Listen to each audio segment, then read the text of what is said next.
السلام علیکم ورحمۃ اللہ وبرکاتہ۔ نحمده ونصلی علی رسولہ الکریم، اما بعد فاعوذ باللہ من الشیطان الرجیم، بسم اللہ الرحمن الرحیم، رب اشرح لی صدری ویسر لی امری واحلل عقدۃ من لسانی یفقہوا قولی۔ آج ہم انشاءاللہ اللہ کے فضل و کرم سے سورۃ الاعراف شروع کریں گے۔ سورۃ الاعراف مکی سورت ہے، سوائے آیت نمبر 163 اور 170 کے، جو بعض علماء کے خیال میں مدنی ہیں۔ یہ طوال صورتوں میں سے ہیں، یعنی جو طویل لمبی صورتیں ہیں۔ مکی صورتوں میں سے سب سے لمبی صورت ہے یہ۔ عام طور پر آپ دیکھیں گے کہ مکی صورتیں چھوٹی ہوتی ہیں، لیکن ان میں یہ سب سے لمبی صورت ہے۔ اس کی آیات کی تعداد 206 ہے۔ ترتیب کے اعتبار سے اس کا نمبر 7 ہے، یعنی نزولی ترتیب کے اعتبار سے، اور یہ سورۃ صاد کے بعد نازل ہوئی ہے۔ آغاز میں حروف مقطعات ہیں، اور اس کی آیت نمبر 206 میں سجدہ ہے، جو قرآن مجید کا پہلا سجدہ ہے ترتیب کے اعتبار سے۔ اس سورت کے کچھ اور نام بھی ہیں، الاعراف، کیونکہ اس میں اعراف والوں کا ذکر آیا ہے، اور یہ واحد مقام ہے قرآن مجید کا جہاں پر اعراف والوں کا ذکر ملتا ہے۔ المیقات، اس میں موسیٰ علیہ السلام کی اللہ تعالیٰ سے ملاقات کا ذکر کیا گیا ہے۔ المیثاق، وہ عہد جو اللہ تعالیٰ نے بنی آدم سے لیا تھا، اس کا ذکر ہے، اور اس اعتبار سے بھی یہ سورت یونیک ہے کہ یہ ذکر اسی سورت کے اندر آیا ہے واحد۔ سورت کا جو بنیادی مضمون ہے وہ حق کو باطل کی مارکہ آرائی کے درمیان موقف کو متعین کرنا ہے، یعنی عربی میں کہتے ہیں الصراع بین الحق والباطل، حق اور باطل کے درمیان جو جھگڑا ہے اس میں انسان کو کہاں سٹینڈ کرنا چاہیے، کیا صورت اختیار کرنی چاہیے۔ یہ صورت اس وقت نازل ہوئی جب علانیہ دعوت دی جا رہی تھی، یعنی نبی صلی اللہ علیہ وسلم نے اپنی تبلیغ اوپنلی شروع کر لی تھی، اور یہ مرحلہ انتہائی خطرناک مرحلہ تھا۔ اس میں آپ کو اور آپ کے صحابہ کو جو ایمان لا چکے تھے سختی اور شدت کا سامنا کرنا پڑ رہا تھا۔ بعض لوگ اس میں شرمندہ بھی ہوتے، بعض لوگ ایذا رسانی سے ڈرتے بھی تھے، کیونکہ جو شخص بھی اسلام لاتا اس کو تکلیفیں اور مصیبتیں جو ہیں وہ دیکھنی پڑتی تھی۔ یہاں پر جو ہم مصحف کی ترتیب کے اعتبار سے دیکھتے ہیں تو یہ سورت الانعام کے بعد آئی ہے، الاعراف، اور کہا جاتا ہے کہ یہ سورت الانعام کی بھی مزید تفسیر کرتی ہے، یعنی جو مضامین آپ نے سورت الانعام میں پڑھے ہیں ان کو مزید کھول کر بیان کرے گی۔ سورت الانعام میں عقائد کے اصول اور دین کے جو بنیادی قواعد ہیں ان کے بارے میں مختصر گفتگو کی گئی ہے، اور سورت الاعراف میں اس کی تفصیل بیان ہوئی ہے، خاص طور پر انبیاء کے واقعات کے ذریعے وضاحت کی گئی ہے۔ تو سب سے پہلی آیت ہے بسم اللہ الرحمن الرحیم، الف لام میم صاد۔ حروف مقطعات الف لام میم صاد، جو بہت سی صورتوں کے شروع میں ہے، اور ہم جانتے ہیں کہ سوائے چند ایک کے جب یہ حروف مقطعات آتے ہیں تو اس کے بعد کتاب کا ذکر کیا جاتا ہے، قرآن مجید کا ذکر کیا جاتا ہے۔ ان حروف کے معنی متعین کرنے میں احتیاط سے کام لینا چاہیے، بغیر کسی شرعی دلیل کے ان کے معنی جاننے کی کوشش کرنے کی بجائے خاموشی اختیار کرنا زیادہ بہتر ہے۔ لیکن بہرحال ایک عمومی بات یہ ہے کہ اس میں ان حروف کے ذریعے اہل عرب کو ایک چیلنج کیا گیا تھا کہ قرآن مجید بھی ان حروف پر مشتمل ہے، تو تم اس جیسا کوئی کلام بنا کے دکھاؤ جو کہ وہ نہ بنا سکے۔ کتاب انزل الیک فلا یکن فی صدرک حرج منہ لتنذر به وذکری للمؤمنین۔ یہ ایک کتاب ہے اے نبی صلی اللہ علیہ وسلم جو آپ کی طرف نازل کی گئی ہے، لہٰذا اس کی وجہ سے آپ کے سینے میں کوئی تنگی نہ ہو۔ یہ اس لیے نازل کی گئی ہے تاکہ آپ اس کے ذریعے لوگوں کو خبردار کریں اور ایمان لانے والوں کے لیے ایک یاد دہانی ہو۔ کتابن، اس سے پہلے ہاذا جو ہے وہ مقدر ہے، یعنی ہاذا کتابن، یہ ایک کتاب ہے، یعنی ہاذا جو ہے اس کا مبتدا ہے، کتاب اس کی خبر ہے۔ یہ ایک کتاب ہے انزل الیک، جو آپ کی طرف نازل کی گئی ہے. یہاں یہ نہیں بتایا گیا اور نہ بتانے کی ضرورت ہے کہ کس کی طرف سے، کیونکہ سب جانتے ہیں کہ یہ کتاب اللہ سبحانہ تعالیٰ کی طرف سے ہے. کچھ صورتوں کے آغاز میں اللہ سبحانہ تعالیٰ کے نام یا صفات کا ذکر کر کے بتایا گیا کہ یہ کتاب اللہ کی طرف سے ہے. جیسے سورت فصلت کے شروع میں آتا ہے کہ تنزیل من الرحمن الرحیم، کہ یہ کتاب اللہ رحمان رحیم کی طرف سے نازل کی گئی ہے. تو انزل الیک، آپ کی طرف نازل کی گئی ہے، اتاری گئی ہے. فلا یکن فی صدرک حرج منہ، تو اس کی وجہ سے آپ کے سینے میں کوئی تنگی نہ ہو، حرج نہ ہو. حرج کا لفظ اردو میں بھی استعمال ہوتا ہے. حرج لغت میں اس گھنی جھاڑی کو کہتے ہیں یا جھاڑیوں کے مجموعے کو کہتے ہیں کہ جن کے بیچ میں سے گزرنا مشکل ہو، یعنی تنگ جگہ ہو. حرجہ کہتے ہیں ایسی جگہ جہاں بہت زیادہ درخت آپس میں گتھم گتھا ہو رہے ہوں اور ان میں چلنے والے کو باہر نکلنے کا راستہ ہی نہ پتا چلے کہ دائیں جاؤں یا بائیں جاؤں. تو یہاں سینے کے حرج کی بات ہو رہی ہے. سینے کا حرج اس وقت ہوتا ہے جب انسان کے اوپر مختلف خیالات کی الغار ہو جاتی ہے، یعنی جیسے درخت گتھم گتھا ہوتا ہے نا، تو اسی طرح دل پر بھی مختلف خیالات آتے ہیں کہ ادھر سے آتا ہے کہ ادھر سے آتا ہے. آپ ایک بات سوچتے ہیں، پھر اس کا اپوزٹ سوچتے ہیں، پھر کبھی کسی کی بات کان میں آتی ہے، کبھی کسی کا خیال آتا ہے، کبھی کچھ. تو انسان ایک ایسی اسٹیٹ میں ہوتا ہے کہ ایسے کنفیوژن میں ہوتا ہے کہ اس کے لیے کوئی ڈیسیژن لینا مشکل ہو جاتا ہے، یا اس کے اوپر ایک پریشر ہوتا ہے، ایک دباؤ ہوتا ہے. اب نبی صلی اللہ علیہ وسلم نے جب قرآن مجید کی دعوت پیش کی تو آپ کو ہر طرف سے مخالفت کا سامنا. چند لوگ اگرچہ ایمان لے آئے، آپ کے ساتھ تھے، انتہائی مخلص لوگ تھے، لیکن زیادہ تر جو لوگ تھے، اور خاص طور پر مکہ کے جو انفلوئنشل لوگ تھے، جو سردار تھے، جو بظاہر سمجھدار لوگ تھے، وہ آپ کے مخالف ہو گئے تھے اور آپ کو طرح طرح کے نام دینے لگے تھے. تو obviously آپ ایک انسان بھی تھے، تو آپ کے دل پر ان چیزوں کا بوجھ پڑتا تھا. تو اللہ سبحانہ تعالیٰ تسلی دے رہے ہیں کہ اس کتاب کے بھیجنے سے آپ کا دل تنگ نہ ہو کہ لوگ میری تکذیب کریں گے یا مجھے ایذا دیں گے یا میرے لیے بہت پریشانیاں کھڑی ہو جائیں گی. اگرچہ یہ پیغام، یہ بات نبی صلی اللہ علیہ وسلم کو کہی جا رہی ہے اور آپ کو تسلی دی جا رہی ہے، لیکن آج بھی آپ دیکھیں کہ بعض اوقات انسان جب دین کی طرف آتا ہے، قرآن پڑھتا ہے، یا پھر پڑھنے کے بعد جب تک پڑھتا ہے تو امن میں رہتا ہے، جب پڑھانا شروع کرتا ہے تو بعض اوقات بہت سی مخالفتوں کا سامنا کرنا، لوگوں کی باتیں سننی پڑتی ہیں. تو اس پر انسان یہ نہ سوچے یا اس بات پر پریشان نہ ہو کہ یہ میری زندگی کا موڑ اس وجہ سے ہے کہ میں دین کی طرف آ گیا ہوں، پہلے میں اچھا بھلا تھا، میری امن امان سے زندگی بسر ہو رہی تھی. نہیں، قرآن کی وجہ سے آپ کا دل تنگ نہیں ہونا چاہیے، کیونکہ یہ اللہ کی کتاب ہے اور یہ تو دلوں کے لیے شفا ہے اور اس کے ذریعے خیر ہی خیر آئے گی. لیکن یاد رکھے کہ بعض چیزیں جن کا انجام اچھا ہوتا ہے ان کے آغاز میں بعض اوقات مشکلات بھی بہت ہوتی ہیں. تو کن چیزوں سے دل انسان کا عموماً تنگ پڑتا ہے؟ لوگوں کی باتوں سے. تو نبی صلی اللہ علیہ وسلم کے دل میں بھی جو تنگی آتی تھی وہ مشرکین کی باتوں سے آتی تھی، کیونکہ وہ کہتے تھے کہ آپ جادوگر ہیں، آپ مجنون ہیں، آپ شاعر ہیں. اللہ تعالیٰ نے آپ کی اس کیفیت کا ذکر سورۃ الحجر میں بھی کیا، وَلَقَدْ نَعْلَمُ أَنَّكَ يَضِيقُ صَدْرُكَ بِمَا يَقُولُونَ. ہم اچھی طرح جانتے ہیں کہ لوگوں کی باتوں سے آپ کا سینہ تنگ ہوتا ہے، آپ کا دل گھٹتا ہے. تو یہاں پر کیا فرمایا کہ آپ اپنے دل کو تسلی دیں، تسلی میں رہیں. اور یہ کہنے کا مطلب کیا ہے کہ آپ کو ایک طرح سے تقویت پہنچائی جائے، آپ کے دل کو مضبوط کیا جائے اور آپ کو ایک تسلی دی جائے. اسی طرح حرج کا معنی شک بھی کیا گیا ہے کہ آپ کے دل میں اس بات کا کوئی شک نہ ہو کہ یہ کتاب اللہ کی طرف سے ہے. فلا یکن فی صدرک حرج منہ، جیسے ایک اور جگہ پر آتا ہے فلا تکونن من الممترین.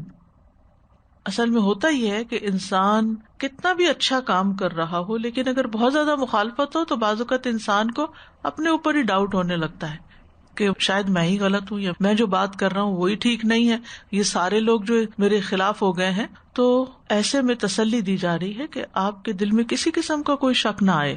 یہ یعنی کہ جبریل کو اپنی طرف سے نہیں لائے، کتاب انزل الیک، اللہ ہی کی طرف سے آئی ہے، آپ ہی کی طرف بھیجی گئی ہے.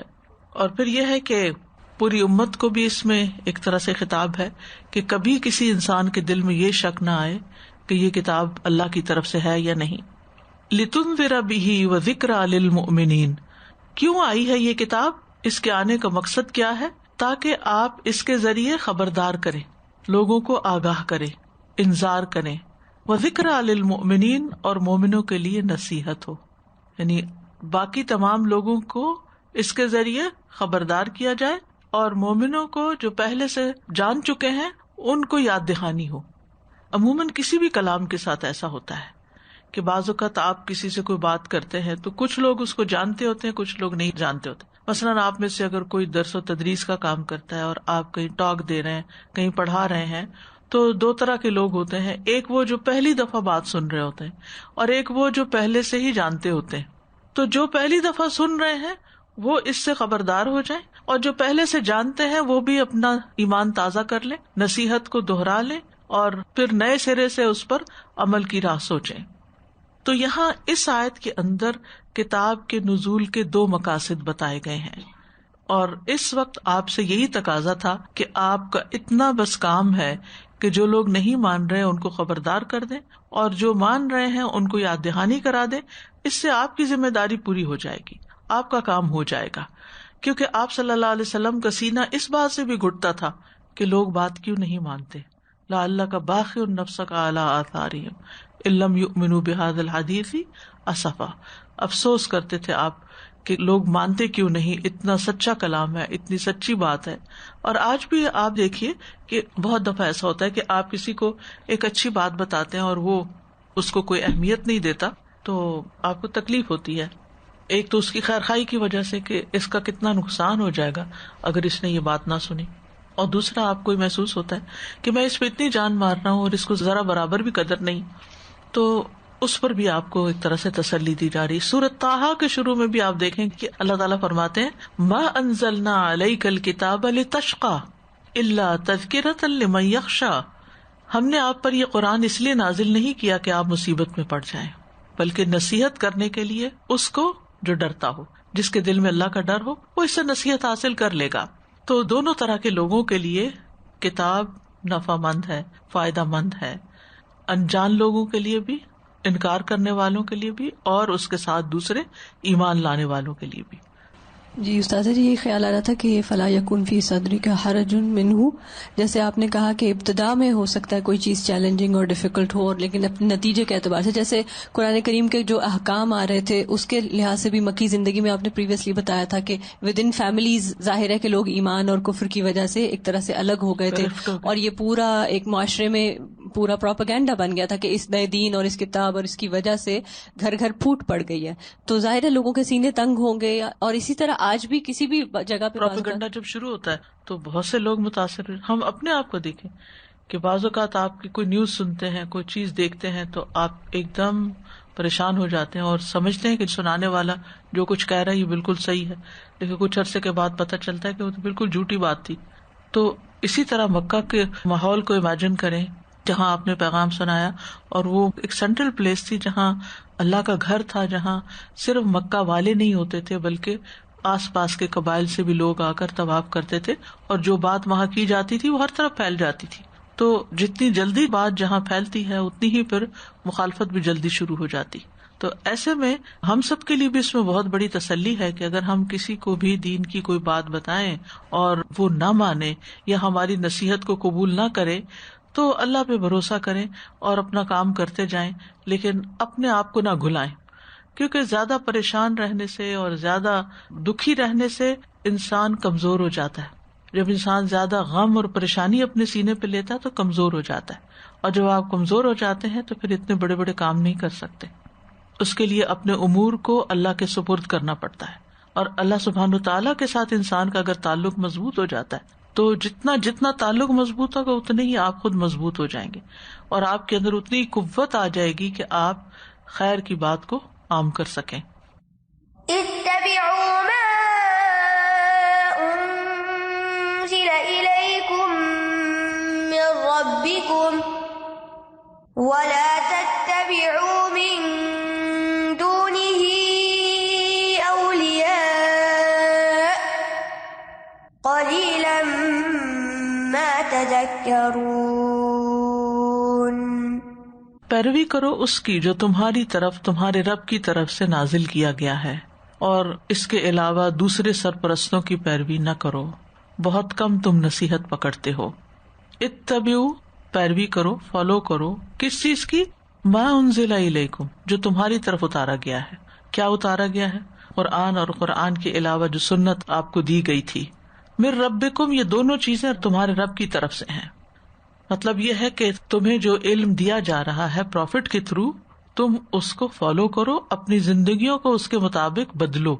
تو اس سے یہ بات پتہ چلتی ہے کہ جہاں قرآن و سنت کا کوئی حکم آ جائے تو اس کو پرائرٹی دینی چاہیے، اور باقی لوگوں کی باتیں اور باقی لوگوں کے مشورے جو ہیں وہ سیکنڈری ہیں، چاہے کوئی کتنا بڑا اسکالر ہو، کتنا بڑا ادیب ہو، شاعر ہو، کوئی بھی ہو، اس کی پھر وہ اہمیت نہیں رہتی۔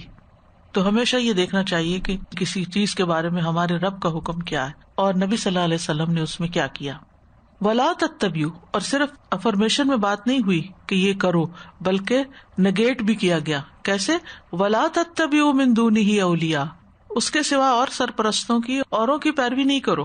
اولیاء کون ہے؟ اولیاء سے مراد یہاں پیشوا اور قائدین ہیں، لیڈرز ہیں، کیونکہ زمانے جاہلیت میں قبائلی سسٹم تھا، لوگ اپنے اپنے قبیلے کے سردار کی بات مانتے تھے، اس قبیلے کا کوئی جادوگر بھی ہوتا تھا، اس کے پیچھے لگے ہوئے ہوتے تھے، کوئی نجومی ہوتا تھا، کوئی شاعر ہوتا تھا، تو یہ بڑے بڑے لوگ ہوتے تھے جن کے پیچھے عوام آنکھیں بند کر کے چلتے تھے۔ اب بھی یہی ہوتا ہے۔ تو جب قرآن آیا تو ایک سینٹرل، ایک مرکزی دعوت تھی جو سب کے لیے ایک جیسی تھی، سب قبائل کے لیے۔ اب ان سے یہ کہا جا رہا ہے کہ اپنے قبیلے کے بڑوں کے پیچھے نہ چلو، بلکہ یہ دیکھو تمہارے رب نے تمہارے لیے کیا نازل کیا ہے، اس کی پیروی کرو۔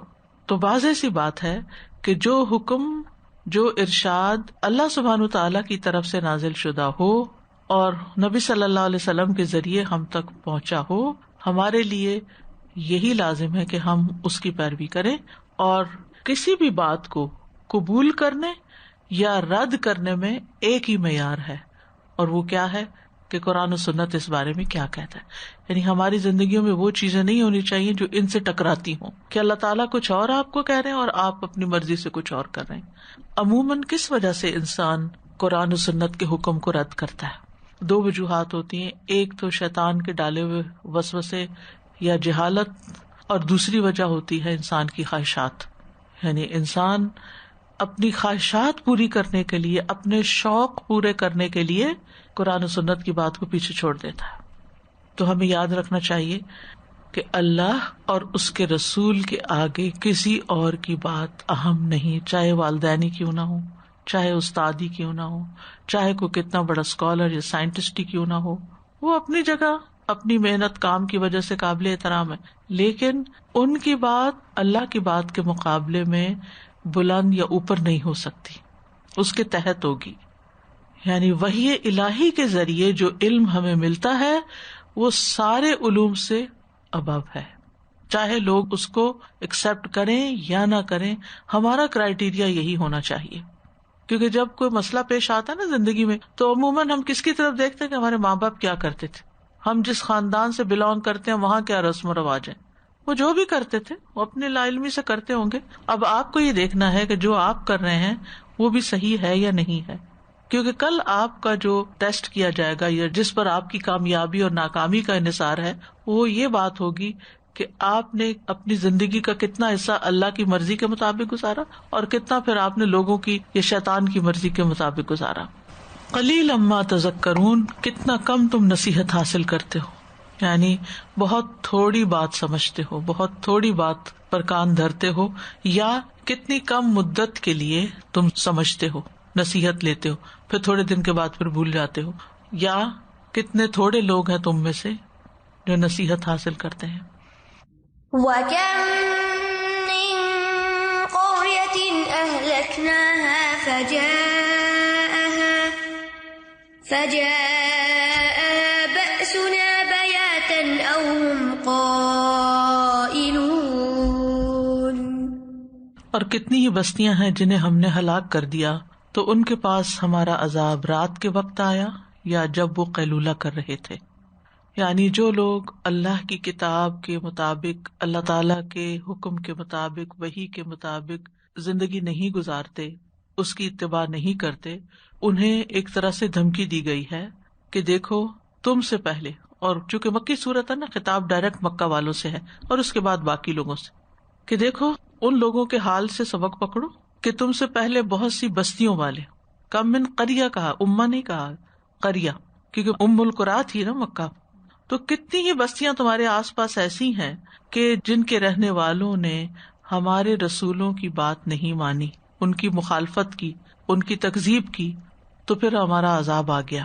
عذاب کیسے آیا کہ اہلکناہا، ہم نے ان کو ہلاک کر ڈالا، فجاءہا بأسنا بیاتن، ہمارا عذاب ان کے پاس رات کے وقت آیا، جب اندھیرا تھا، کچھ نظر بھی نہیں آ رہا تھا۔ پہلے زمانے میں بجلی تو نہیں تھی نا، تو اگر بادلوں والی رات ہے تو کچھ سجائی نہیں دیتا تھا باہر گلیوں بازاروں میں کیا ہو رہا ہے، تو لوگ اس طرح کی محفلیں نہیں جما کے بیٹھتے تھے جیسے اب رات کو لوگوں نے دن بنا لیا ہے۔ تو رات میں لوگ سوئے پڑے ہیں، بے خبر ہیں، بے ہوش ہیں، اور اتنے میں آفت ٹوٹ پڑی۔ او ہم قائلون، یا وہ قیلولہ کر رہے تھے، دوپہر کے وقت آرام کر رہے تھے۔ اگر آپ میں سے کوئی مڈل ایسٹ میں رہا ہو تو آپ نے دیکھا ہوگا کہ گرمیوں کے دنوں میں دوپہر کا وقت کتنا شدید ہوتا ہے اور گلیوں بازاروں میں کتنا سناٹا ہوتا ہے۔ اب تو پھر چونکہ اے سی والی کاریں اور بہت کچھ انتظام ہو گیا تو لوگ اس وقت میں بھی نکل جاتے ہیں، لیکن عمومی طور پر جو صورتحال تھی اور بہت پہلے کی اگر دیکھی جائے تو دوپہر کے وقت لوگ گھروں میں ٹکتے تھے اور آرام کرتے تھے، سوتے بھی تھے۔ یعنی دوپہر کا مجھے تو اچھی طرح یاد ہے کہ بچپن میں ہمیں زبردستی دوپہر کو سلایا جاتا تھا، ہماری مرضی ہو یا نہ ہو، سب کچھ بند کر کے لٹا دیا جاتا تھا، اور ہمارا تھوڑی دیر کے بعد اٹھ کے دیکھتے تھے کہ اگر امی ابا سو گئے تو ہم نکل بھاگے۔ تو اب یہ ٹرینڈ بھی ختم ہو گیا ہے، اب نہ دن کا پتہ ہے نہ رات کا پتہ ہے، اور ہم نے اپنی زندگیوں کو خود ہی میس اپ کر لیا۔ تو بہرحال ان دو اوقات کا یہاں ذکر کیا گیا کہ یہ دو اوقات آرام کے ذکر ہوتے ہیں جس میں لوگ بے خبر ہوتے ہیں، تو بے خبری کے عالم میں ان پر عذاب آیا، اور پھر کیا ہوا کہ ہر چیز ان کی ختم ہو گئی، تباہ ہو گئی، اور اب اس کے بعد ان کی بستیاں جو ہیں وہ ویران پڑی ہیں۔ سورۃ الحج میں آتا ہے فَكَأَيٍّ مِّن قَرْيَةٍ أَهْلَكْنَاهَا وَهِيَ ظَالِمَةٌ فَهِيَ خَاوِيَةٌ عَلَى عُرُوشِهَا وَبِئْرٍ مُّعَطَّلَةٍ وَقَصْرٍ مَّشِيدٍ، تو کتنی ہی بستیاں ہیں جنہیں ہم نے ہلاک کر دیا جبکہ وہ ظالم تھیں، تو وہ اپنی چھتوں پہ اوندھی گری پڑی ہیں، اور کتنے ہی کنویں بیکار اور پختہ محل ویران پڑے ہیں، یعنی پھر وہاں کوئی رہا بسا ہی نہیں، ایک نحوست چھا گئی۔ فجاءها بأسنا بیاتا او ہم قائلون، تو ان پر ہمارا عذاب رات یا دن کے وقت آیا۔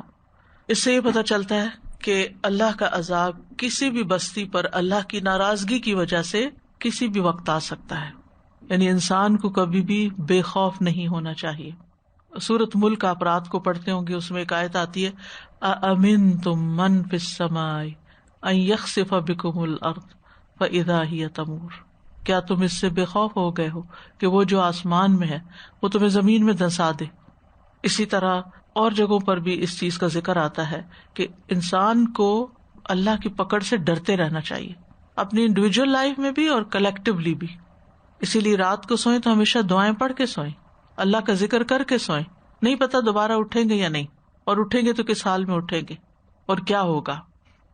اسی طرح دعاؤں میں خاص طور پر جو عافیت کی دعا ہے نبی صلی اللہ علیہ وسلم کو بہت پسند تھی، اس میں آتا ہے نا اللہم احفظنی من بین یدی، اے اللہ میری حفاظت فرما میرے آگے سے بھی، ومن خلفی اور میرے پیچھے سے، وعن یمینی میری دائیں جانب سے، وعن شمالی اور میری بائیں جانب سے، ومن فوقی اور میرے اوپر سے، واعوذ بعظمتک ان اغتال من تحتی، اور میں تیری عظمت کی پناہ لیتا ہوں اس بات سے کہ میں نیچے کی طرف سے ہلاک کر دیا جاؤں، یعنی زمین میں سنک نہ ہو جاؤں، کیونکہ یہ سارے عذاب آ چکے ہیں مختلف قوموں پر۔ تو انسان کو اس بات سے ڈرنا چاہیے کہ اللہ کی نافرمانی کرنے سے کہیں کوئی پکڑ نہ آ جائے۔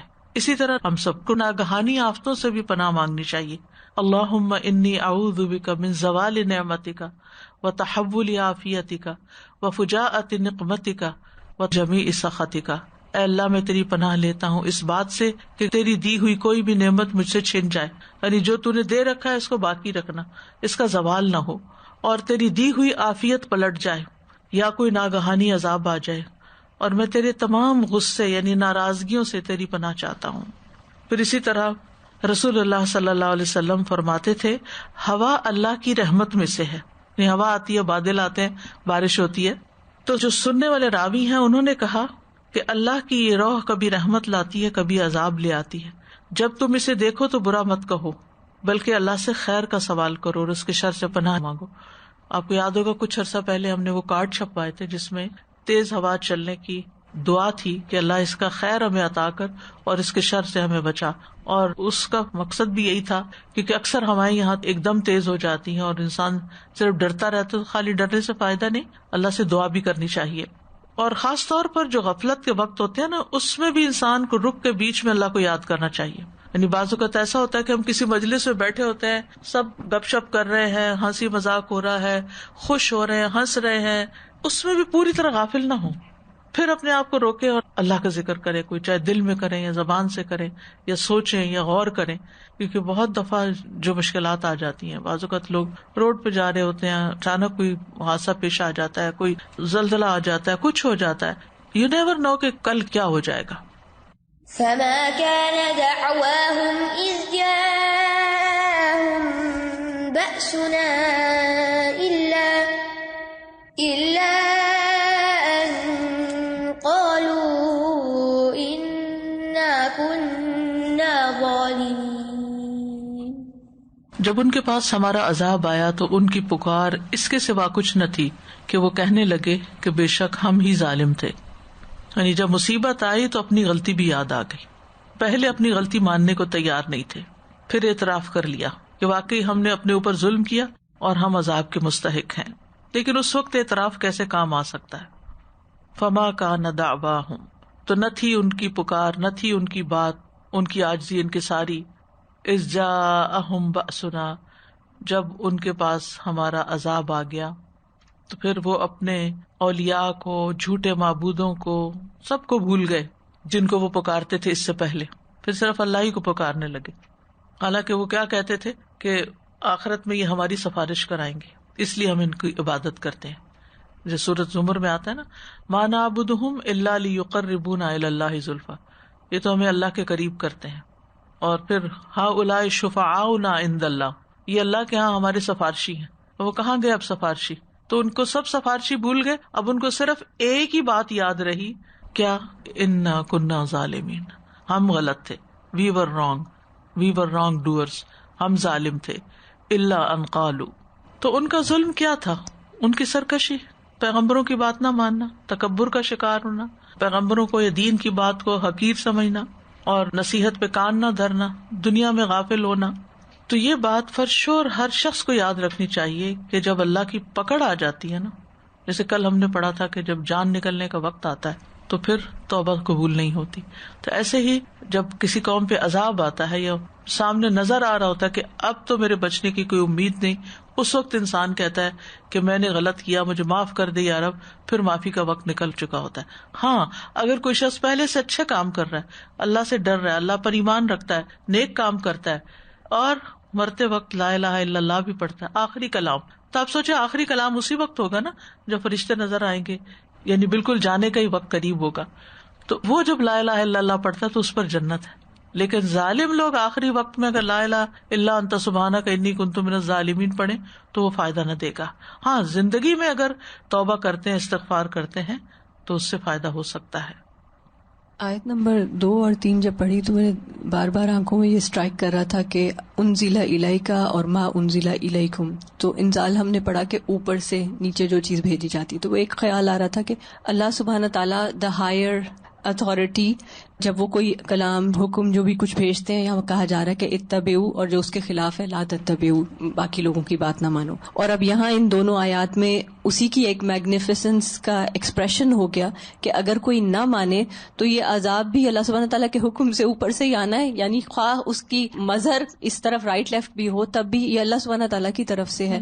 اور ان ضلع میں جیسے ایک پیسو رکھا گیا ہے فائل کو, تو اس سے بھی ایک زیادہ وہ یعنی روب والی فیلنگ آ رہی ہے کہ عام زندگی میں ہم دیکھتے ہیں کہ ورک پلیس ہو, گھر ہو, کوئی بھی سیٹنگ ہو, تو ہم کیا کہتے ہیں کہ بھئی یہ تو حکم اوپر سے آیا, ناٹ انٹینڈنگ اللہ سبحانہ تعالیٰ, جنرلی کہ اچھا نہیں بھی دل چاہ رہا یہ بات ماننے کا, تو اب تو یہ تو سٹی بائی لو ہے,